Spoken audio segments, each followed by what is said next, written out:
Hey guys, and welcome to the Fish Room. I'm Rachel O'Leary, and it's time for an update on my 150-gallon tank. I've been busy this week in more ways than one. So far, I have cut the egg crate, this stuff, for the bottom. What I'm hoping this is going to do is disperse some of the unequal pressure points from the stacked rocks that are going to be throughout this tank.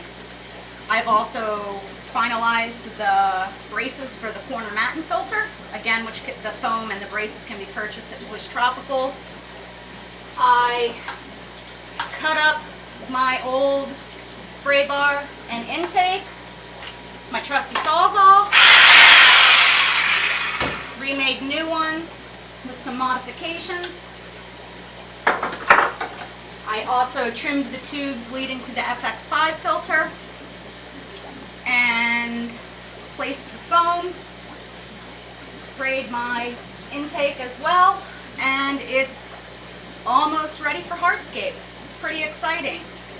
I have to troubleshoot a few things yet. I'm kind of concerned along the bottom of the corner filter that if I need to remove the foam to clean it, substrate will get under there and be kind of a pain in the ass. So I'm thinking about putting just like a 2-inch barrier along the bottom of the foam to keep the substrate back if I have to pull it out.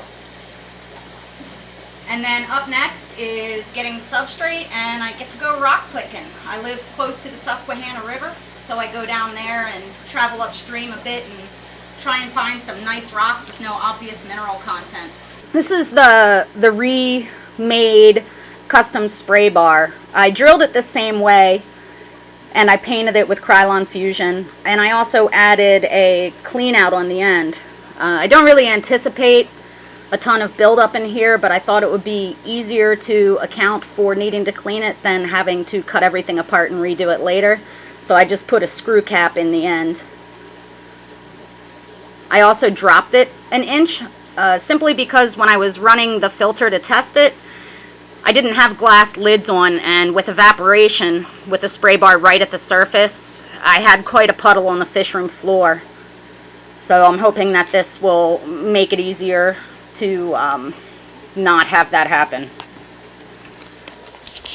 I also, you can see the braces and the egg crate. That's the area that I'm thinking about putting a little glass or plastic barrier just so that the substrate doesn't slide underneath it. This was extremely easy to work with. Just simply push it in and everything's all done, and that is all that's visible in this tank for equipment.